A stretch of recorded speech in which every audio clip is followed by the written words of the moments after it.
গেছি না আমরা, এগুলো আমাদের খেয়াল রাখতে হবে। প্রিয় ভাইয়েরা, ভারতের সঙ্গে যারাই আঘাত করবে আমরা কি তাকে প্রতিরোধ করব? আমরা প্রতিরোধ করব না? আমরা জামাতকে স্পষ্টভাবে বলছি, 28 আগস্ট আপনারা যে বক্তব্য দিয়েছেন স্মরণ করে দিচ্ছি, ওই বক্তব্য আপনারা প্রত্যাহার করবেন। বাংলাদেশে ভারতের সহযোগিতা নিয়ে আমরা কাউকে রাজনীতি করতে দেব না, আমরা প্রতিরোধ করব। আজকে একটা কথা বলি, শেখ হাসিনার সময়ে দাড়ি এবং টুপি দেখলে মানুষের উপর নিপীড়ন হয়েছে। একবারও প্রশ্ন করেছেন কেন এই নিপীড়ন হয়েছে? বলেন তো।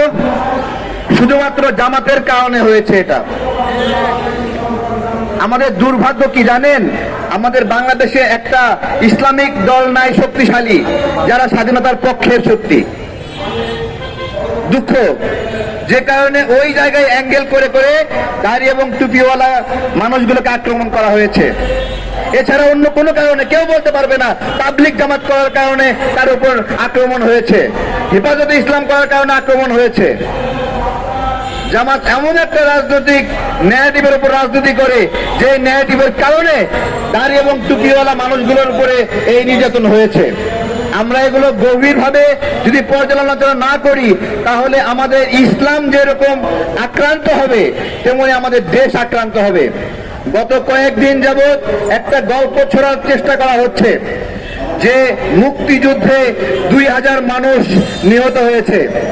আমি পিনাকি ভট্টাচার্যকে বলছি, আপনি তো আলোচনা এমন এক জায়গায় নিয়ে যাবেন যে মুক্তিযুদ্ধ নামে কোনো যুদ্ধই বাংলাদেশে হয় নাই, কারণ লক্ষ লক্ষ শহীদের সংখ্যা নামিয়ে 2000-এ নামিয়ে নিয়ে এসেছেন। 10 বছর পরে বলবেন বাংলাদেশে কোনো যুদ্ধই হয়েছিল না। আরো বলবেন যে জামাত মুক্তিযুদ্ধের সপক্ষের দল, আর বলবেন গোলাম আজম বাংলাদেশের একজন বীর শ্রেষ্ঠ। এইরকম একটা তৎপরতা। আমি জাতীয়তাবাদী দল বিএনপিকে বলবো, মুক্তিযুদ্ধের বিষয়ে কোন রকম ছাড় দেবেন না। ইলিয়াস পিনাকি সহ কিছু ইউটিউবার চেষ্টা করেছে যে মুক্তিযুদ্ধের স্মৃতিকে ভুলণ্ঠিত করতে। মুক্তিযুদ্ধের স্মৃতি হলো বিএনপির স্মৃতি। আওয়ামী লীগ সেখানে হাল ছাড়ে দিয়ে চলে গিয়েছিল, তখন হাল ধরেছে শহীদ প্রেসিডেন্ট জিয়াউর রহমান।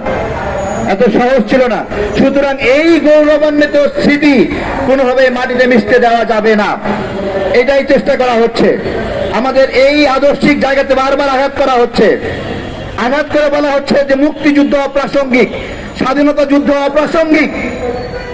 বলা হচ্ছে যে এটা ভারতের। ভারত সব সময় দাবি করে 1971 সালের যুদ্ধ তাদের যুদ্ধ। ভালো কথা, ভারত দাবি করে। তাহলে এই দাবিতে যারা সমর্থন দেয়, ভালো করে বোঝেন, ভারত দাবি করে 71-এর যুদ্ধ তাদের যুদ্ধ। এই দাবিকে যারা সমর্থন করে তারা ভারতের দালাল নাকি? তাই না? জামাত যদি বলে 71-এর যুদ্ধ ভারতের যুদ্ধ, তাহলে জামাত ভারতের দালাল নাকি? তাই না? 71-এর যুদ্ধ আমাদের যুদ্ধ, আমাদের পরিবার ক্ষতিগ্রস্ত হয়েছে, আমাদের বাপ-দাদারা খুন হয়েছে, আমাদের বাংলাদেশের এই যে নাগরিকরা, এটা সাহসী সন্তানদের নাগরিক, সাহসী সন্তানদের একটা দেশ। এই সাহসী সন্তানরা কোনো সময় আপোষ করেনি। আপনারা ভালো করে দেখেন যে ব্রিটিশদের বিরুদ্ধে লড়াই, সেই লড়াইয়ে গান্ধী সাহেবরা তারা হলো অহিংসা আন্দোলন করেছে, কিন্তু প্রথম সহিংস আন্দোলন শুরু হয়েছে চট্টগ্রাম থেকে। মাহতাবা সূর্য সেন আমাদের সন্তান, ভারতের সন্তান না। এই ইতিহাসগুলো দৃঢ়ভাবে বলতে হবে। আমাদের লড়াইয়ের কথা আমাদেরকে বলতে হবে। আমাদের লড়াইগুলোকে অপ্রাসঙ্গিক বানানোর ষড়যন্ত্র করা হচ্ছে, আমাদের ত্যাগগুলোকে অপ্রাসঙ্গিক বানানোর ষড়যন্ত্র করা হচ্ছে। আমরা এই ষড়যন্ত্রগুলো রুখে দিব তো? আপনারা জিজ্ঞাসা করেছেন ভারতকে আমাদেরকে বিপদে ফেলতে চায়। ভারত আমাদেরকে বিপদে ফেলতে তখনই পারবে যখন আমরা ওদেরকে সুযোগ দেব। ভাই, ভারতের আমাদেরকে গিলে খাওয়ার সক্ষমতা নাই। আমাদেরকে গিলে খেলে পেট ফেরে ছুঁড়ে ফিরে আমরা বের হয়ে আসব, এত সহজ না।